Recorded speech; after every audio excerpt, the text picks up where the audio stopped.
स्वागत है आप सभी का। आप देख रहे हैं खबर में दम है, आपके साथ मैं हूं स्वप्निल। आज देखिए बात होगी उस घोषणा की जिसकी उम्मीद तो सबको थी लेकिन तैयार कोई नहीं था। मुख्यमंत्री अशोक गहलोत ने 19 नए जिले बनाने का ऐलान किया है। अब इससे क्या बदलेगा, बात होगी। साथ ही बात धारीवाल पर हुए जुबानी हमलों की और बताएंगे ठेहट की हत्या का लॉरेंस आनंदपाल कनेक्शन। तो चलिए शुरू करते हैं, खबर में दम है।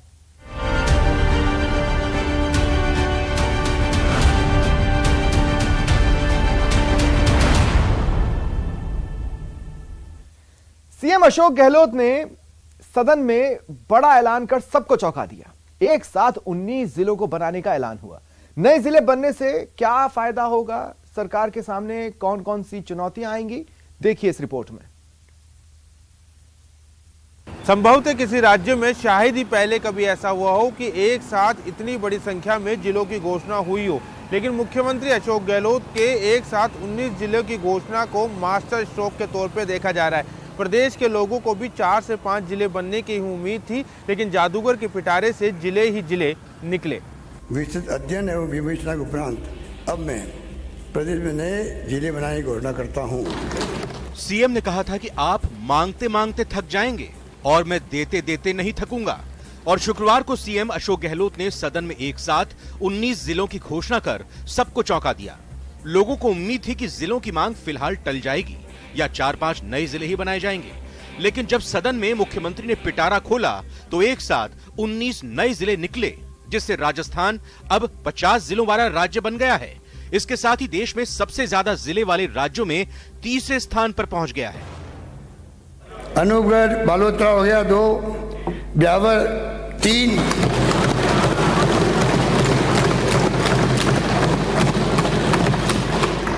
डीग भरतपुर 4,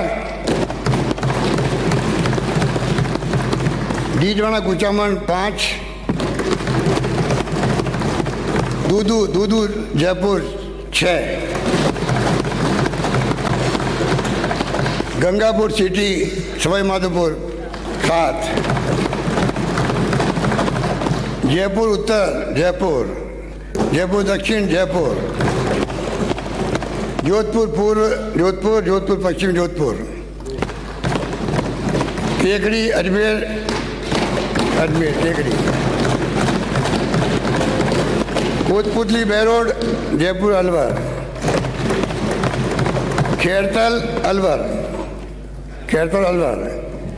नीम का थाना सीकर,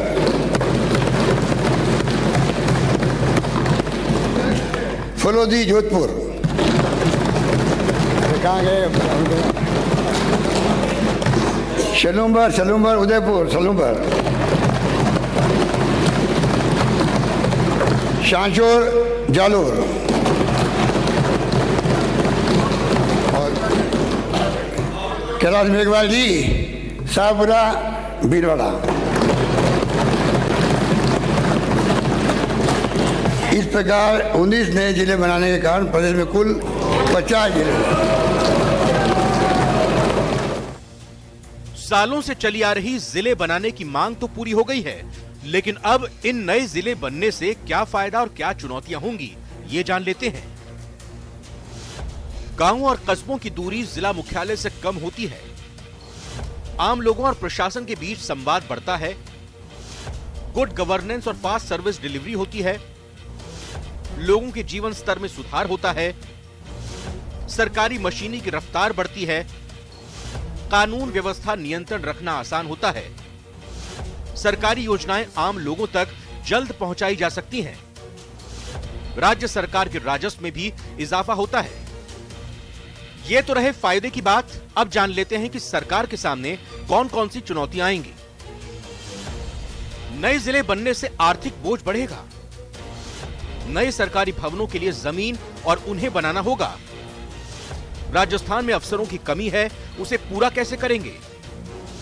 अफसरों कर्मचारियों की सैलरी का इंतजाम करना होगा।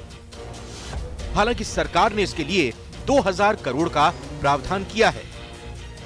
सीएम गहलोत के नए जिलों के ऐलान से सियासी समीकरण भी बदलने की उम्मीद है। सीएम ने सदन में कांग्रेस के साथ बीजेपी के नेताओं के विधानसभा क्षेत्रों को भी साधने की कोशिश की है। सीएम ने 5 नए जिले भाजपा विधायकों की मांग पर दिए।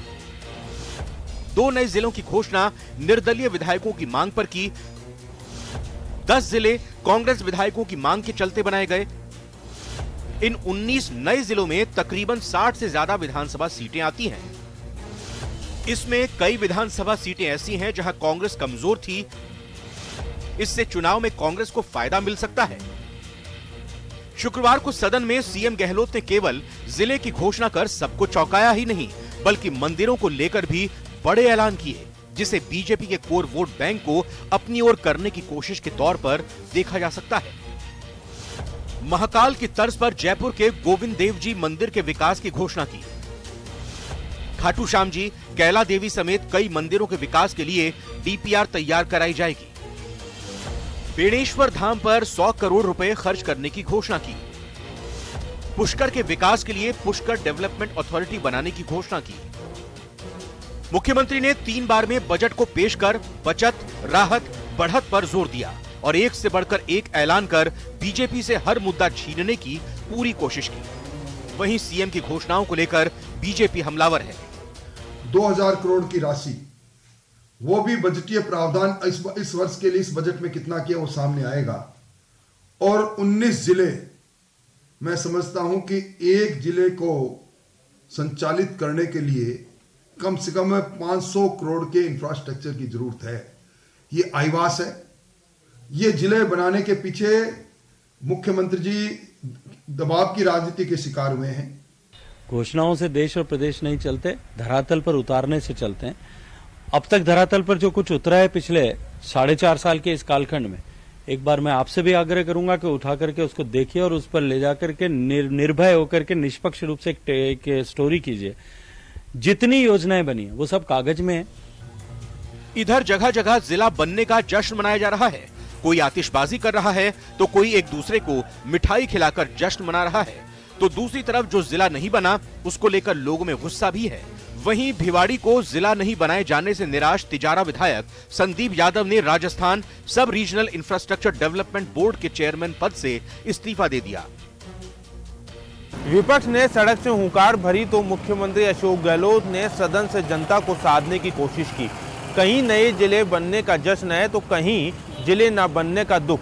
तो विपक्ष ने इसे राजस्थान के आर्थिक तंत्र को दांव पर लगाने की बात कही है। अब देखना होगा कि आने वाले समय में ये नए जिले क्या सियासी समीकरण बदलते हैं। कैमरा पर्सन याशीन के साथ सचिन कुमार, न्यूज़ 18 जयपुर। यह सप्ताह मंत्री शांति धारीवाल के लिए कुछ ठीक नहीं रहा। विपक्ष से लेकर खुद अपने विधायकों ने उन्हें निशाने पर लिया, जमकर हमला बोला। उन्होंने अपमान किया राजस्थान की वीरांगनाओं का। रोटियां सेक रहे हो, झूठ बोल रहे हो यहाँ पर। शक्तिशाली पर संग्राम, राजनीतिक लाभ उठाने के लिए वो जो है ये उठाई जा रहा है, और या मुझसे कोई कुंठा है उसके वजह से उठाई जा रही है। हाई कमान पर हंगामा।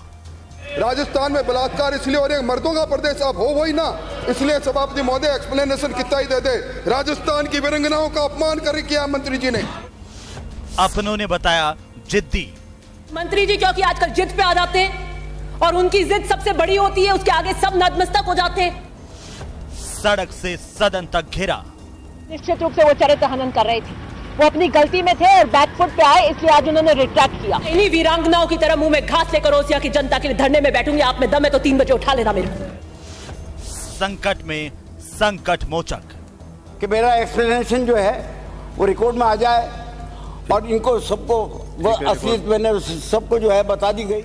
आमतौर पर सदन में पक्ष और विपक्ष के अंदर तीखी तकरार, वार और पलटवार का दौर दिखाई देने को मिलता है, लेकिन क्या हो जब सदन में अपने ही अपनों को घेर लें। राज्य सरकार के लिए हर बार सदन में संकट मोचक बनने वाले वरिष्ठ मंत्री शांति धारीवाल इस बार न सिर्फ विपक्ष के बल्कि अपनों के भी निशाने पर रहे। ये जो सप्ताह था शांति धारीवाल के लिए बड़ा मुश्किलों वाला था। उन्हें विपक्ष ने जमकर घेरा, लेकिन अपनों ने भी जमकर आड़े हाथों लिया। यही वो दिन और तारीख है जब विधानसभा में एक बार फिर कांग्रेस इस्तीफा प्रकरण की गूंज सुनाई दी और फिर निशाने पर आ गए स्वायत्त शासन मंत्री शांति धारीवाल। इसकी शुरुआत की बीजेपी विधायक ज्ञानचंद पारख ने एक तरह से तंज कसते हुए कहा कि हमारे मंत्री शांति धारीवाल शक्तिशाली मंत्री हैं। इन्होंने हाईकमान को भी पीछे पांव खींचने के लिए मजबूर कर दिया। मंत्री बस उस हिम्मत की मैं दाद देता हूं कि आपने हाईकमान को पैर पीछे खींचने के लिए मजबूर किया, और वही नहीं, आपने आंख झुकाकर बात नहीं की। आपने हाईकमान को आंखें तरे कर अपनी ताकत का परिचय भी दिया है। और आप जब हाईकमान को आप इतना सख्ती से पेश आ सकते हो, तो आपके नीचे छोटे मोटे कर्मचारी है ना, जो आज की तारीख में बेखौफ हो गए। ज्ञानचंद पारख के इन शब्दों पर धारीवाल ने आपत्ति जताई। सभापति जेपी चंदेलिया ने हाईकमान से जुड़े शब्दों को कार्यवाही से डिलीट करने के निर्देश दे दिए। अंदर की स्टोरी आपको मालूम नहीं है? नहीं, हमें है ना। नहीं, गलत बात है। मेरे को तो है। आप गलत बोल रहे हैं। बिल्कुल गलत है आपका। मेरे को मत चुनौती दो। हाईकोर्ट में मिल रहे हैं ना। मेहरबानी करके कटवाइए साहब। डिलीट हो गया। माननीय सभापति महोदय, शब्दों को डिलीट करवाने पर उपनेता प्रतिपक्ष राजेंद्र राठौड़ ने एतराज जताया। सभापति महोदय, अगर इस तरह डिलीट होंगे तो फिर हम क्या बोलेंगे? इन्होंने क्या कह दिया? शासन, वन और पर्यावरण के बारे में प्लीज बोलिए। ठीक है। इसके बाद बहस और गर्मा गई। कुछ देर तक इसी मुद्दे पर तीखी बहस होती रही और अब बोलने की बारी आई कांग्रेस विधायक दिव्या मदेरणा की, जिन्होंने धारीवाल पर जोरदार हमला बोला और मंत्री को जिद्दी तक बता दिया। और मंत्री जी क्योंकि आजकल जिद पे आ जाते हैं, वो अगर जिद पे अड़ गए और ये रहा कि हम ये 44 सड़कें ओसिया में नहीं देंगे, तो मैं इन्हीं वीरांगनाओं की तरह मुंह में घास लेकर ओसिया की जनता के लिए धरने में बैठूंगी। आप में दम है तो 3 बजे उठा लेना मेरे खून आरजू को वो समझ रहे हैं पानी, मेरे खून आरजू को वो समझ रहे हैं पानी। मेरी रोडे रोक कर नहीं कर मेरा हाथ मरोड़ पाएंगे आप। मैं सही के लिए खड़ी हूं उन जनप्रतिनिधि से, और कभी उसमें मेरे को गुरेज नहीं हुआ है। शांति को घेरने का सिलसिला यहीं खत्म नहीं हुआ। गुरुवार यानी 16 मार्च को भी धारीवाल पक्ष और विपक्ष दोनों के निशाने पर रहे। मंत्री धारीवाल वीरांगना मामले में व्यक्तिगत स्पष्टीकरण दे रहे थे। मैंने मंजू जाट के बारे में एक शब्द नहीं बोला, सिवाय इसके कि उसका देवर ऑलरेडी मैरिड है। तो ये तो सत्य है, ऑलरेडी मैरिड है, लेकिन मैंने कभी नहीं बोला। लेकिन और बाबा राम जी, मैंने कभी नहीं कहा कि साहब मंजू जाट के जाट अपने देवर के नाते चली गई, मैंने कभी नहीं कहा। इस जवाब पर उपनेता प्रतिपक्ष राजेंद्र राठौड़ ने कड़ा एतराज जताया, तो धारीवाल ने पलटवार किया। आपने मर्दों का प्रदेश कहा, वही हो ना। राजस्थान में बलात्कार इसलिए हो रहे, मर्दों का प्रदेश आप हो वही ना। इसलिए सभापति महोदय एक्सप्लेनेशन कितना ही दे दे।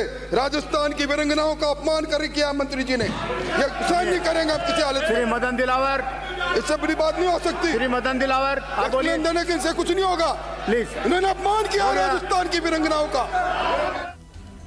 सदन में हंगामा हुआ तो मोर्चा कांग्रेस प्रदेश अध्यक्ष गोविंद सिंह डोटासरा ने संभाला और राठौड़ पर तीखा हमला बोला। जो उपनेता है वो नेता नहीं बन सके, ये इस तरीके की ओछी राजनीति करते हैं, ये नोटंकी करने के माहिर लोग हैं। इनको थोड़ी बहुत शर्म नहीं आती, थोड़ी बहुत भी शर्म नहीं आती इनको। ये जनता के लिए सदन है, जनता के मुद्दों के ऊपर बात करें। इनको बाहर जाना था तो आए ही क्यों? ये सदन में आए ही क्यों? इनको बाहर ही जाना था। तो राठौड़ साहब इस तरीके से नेता नहीं बन सकते। सदन के अंदर धारीवाल विपक्ष के निशाने पर थे तो बाहर दिव्या मदेरणा ने फिर से धारीवाल को घेरा। मुझे एक बात बताइए, जब नौकरी की बारी आई, उनका देवर शादीशुदा है या नहीं है, उस वक्तव्य से उसका क्या कोरिलेशन था, वो ये बताना चाह रहे थे। मैंने उनके वीडियो को दोबारा भी देखा है और सुना है। निश्चित रूप से वो चरित्र हनन कर रहे थे, वो अपनी गलती में थे और बैकफुट पे आए, इसलिए आज उन्होंने रिट्रैक्ट किया। सदन से लेकर के सड़क तक और पक्ष से लेकर के विपक्ष तक किसी ने भी शांति धारीवाल को घेरने में इस बार किसी तरह की कोई कसर नहीं छोड़ी। और वरिष्ठ मंत्री शांति धारीवाल भी इस बार इन तमाम मसलों से खुद काफी उलझते हुए नजर आए। अब तक सरकार के लिए और दूसरों के लिए संकट मोचक बनने वाले शांति धारीवाल खुद इन संकट के हालात से कैसे बाहर निकलते हैं, ये देखना बड़ा दिलचस्प होगा। कैमरा पर्सन दिलीप चेची के साथ में अरबाज अहमद, न्यूज़ 18 के लिए जयपुर से। बात सीकर बॉस के मर्डर की। दिसंबर में मामले की जांच कर रही पुलिस को कुछ संकेत मिले जो बताते हैं कि केस में आनंदपाल गैंग और लॉरेंस गैंग की सीधी भूमिका रही। यह बात हाल ही में 2 गिरफ्तारियों से भी साबित होती है।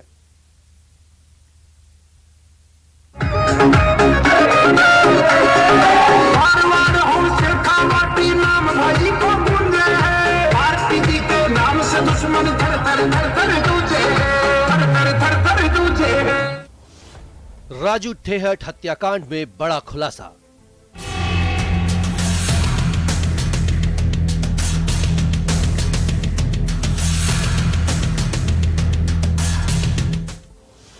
लॉरेंस आनंदपाल गैंग का कनेक्शन।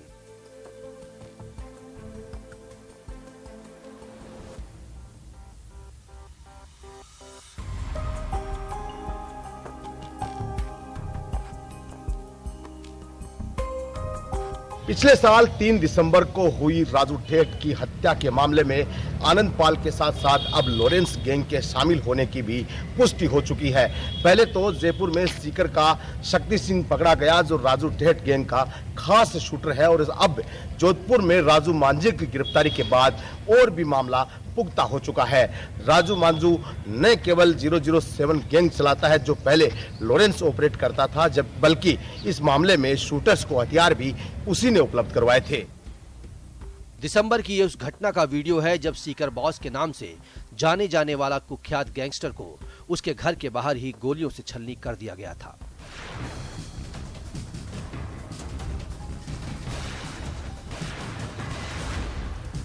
इस बड़ी गैंगवार की घटना से न सिर्फ पुलिस को चुनौती मिली, बल्कि क्राइम वर्ल्ड में बड़ी हलचल महसूस की गई।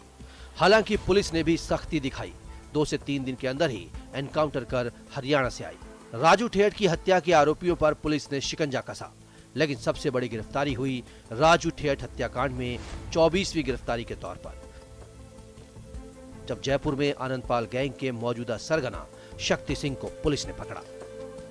उसकी अगली कड़ी में जो यहाँ लोकली उनको संसाधन उपलब्ध कराने वाला थे और हथियार उपलब्ध कराने में जिनकी बहुत महत्वपूर्ण भूमिका थी, शक्ति सिंह है, शक्ति सिंह रानौली, जिसको हमारी टीम ने कल रात को अरेस्ट किया है।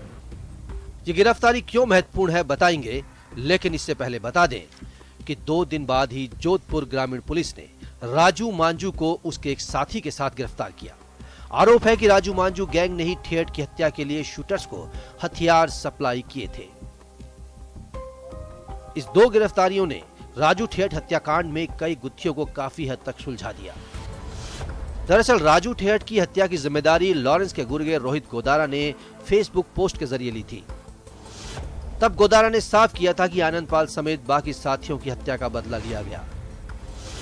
जांच में भी साफ हुआ कि गोदारा ने हरियाणा से इस हत्याकांड के लिए शूटर्स बुलाए, लेकिन ठेठ हत्याकांड के लिए हथियार की सप्लाई में जिस 007 गैंग का नाम सामने आया, उसका भी कनेक्शन लॉरेंस से है।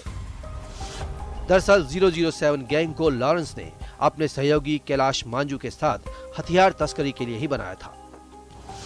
माना जा रहा है कि जोधपुर इलाके में राजू मांझू 007 गैंग को देखता है और लॉरेंस के इशारे पर काम करता है। पता चला कि रोहित गोदारा ने जोधपुर के लोहावट में 007 गैंग के सरगना राजू मांझू को हथियार भेजे थे। मांझू बुधवार को सीकर में पकड़े गए शक्ति सिंह के कांटेक्ट में भी था, जिसके पास से हथियारों का जखीरा मिला है। पूछताछ में सामने आया कि आरोपियों ने बीकानेर निवासी पंकज सारस्वत के मार्फत हथियारों की खेप लोहावट थाना क्षेत्र के जंभेश्वर नगर निवासी मनीष को भिजवाई थी। ये हथियार हत्याकांड से पहले और बाद में 2 बार यहाँ भिजवाए गए थे। इससे आगे इन हथियारों को कहां से लाया और क्या प्लान था, उसके बारे में पूछताछ की जा रही। सीकर से गिरफ्तार आनंदपाल गैंग के शक्ति सिंह से भी इनके तार जुड़े हुए हैं। सीकर पुलिस ने 15 मार्च को शक्ति सिंह को जयपुर के कालवाड़ इलाके से गिरफ्तार किया था। शक्ति सिंह ठेठ हत्याकांड के बाद से फरार था। शक्ति सिंह के पास से 4 पिस्टल, 6 मैगजीन, 1 देसी कट्टा, 12 बोर दुनाली बंदूक और 104 कारतूस बरामद हुए। आरोपी का काम शूटर्स को हथियार, गाड़ियां और लोकल संसाधन उपलब्ध करवाना था। पुलिस के मुताबिक शक्ति राजू ठेठ के बाद उसके गैंग को संभाल रहे विजय भार्गव को भी मारने का प्लान बना रहा था। शक्ति सिंह ने पहले राजू ठेठ के भाई ओम प्रकाश ठेठ पर भी फायरिंग की थी। उसका बदला लेने के लिए विजय भार्गव ने शक्ति सिंह पर फायरिंग की थी।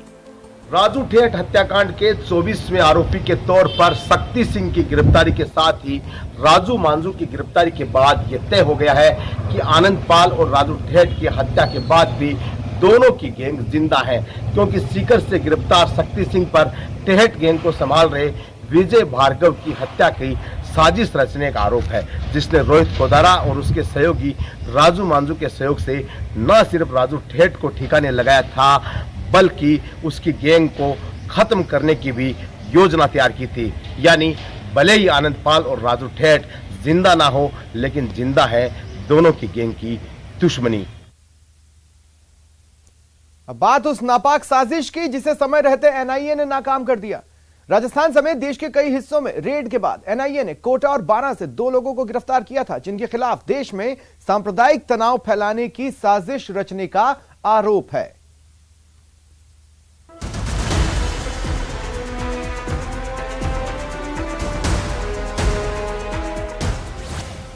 पीएफआई की नापाक हरकत पर नकेल, राजस्थान को दहलाने की साजिश नाकाम, 2 लोगों के खिलाफ एनआईए की चार्जशीट।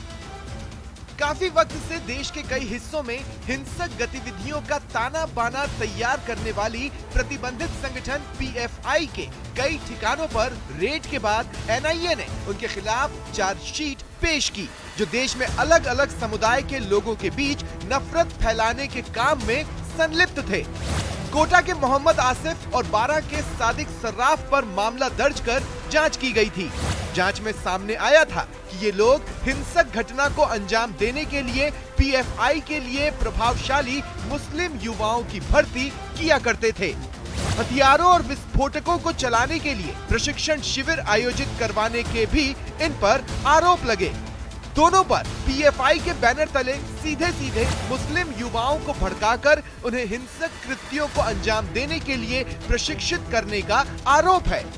पीएफआई की ओर से युवाओं को हथियारों और विस्फोटकों के माध्यम से हिंसक गतिविधियों को अंजाम देने के लिए धन जुटाने की बात भी सामने आई है। आरोप है कि भारत में विभिन्न धार्मिक समूहों के बीच दुश्मनी को सक्रिय रूप से बढ़ावा देते थे।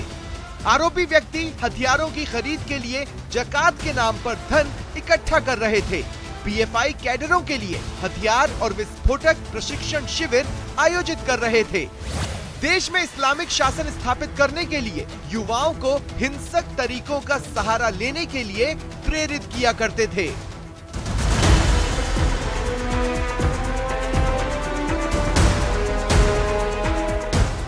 दरअसल सितंबर 2022 में आपराधिक साजिश की जांच करते हुए ये चार्जशीट दर्ज की गई है। जांच में ये भी सामने आया कि इनका उद्देश्य 2047 तक भारत में इस्लामिक शासन स्थापित करना था। इन्हें हिंसा और आतंक के लिए रुपए जुटाने का काम भी दिया गया था। बता दें कि 2006 में केरल में बना मुस्लिम संगठन पीएफआई 1993 में बने नेशनल डेवलपमेंट फ्रंट यानी एनडीएफ का ही मॉडर्न वर्जन है। एनडीएफ के 19 प्रमुख नेताओं में से एक प्रोफेसर पी कोया ने ही सिमी का गठन किया था। पीएफआई पर दक्षिण भारत में कई लोगों की हत्या के आरोप हैं। इसके साथ काम कर रहे कई संगठनों पर भी गैर कानूनी गतिविधियों में शामिल होने का आरोप है। बहरहाल एनआईए की जांच जारी है और गिरफ्तार लोगों से पूछताछ में कई और खुलासे होने की उम्मीद है। तो देखा आपने, खबर में दम है। फिलहाल इतना ही, नमस्कार।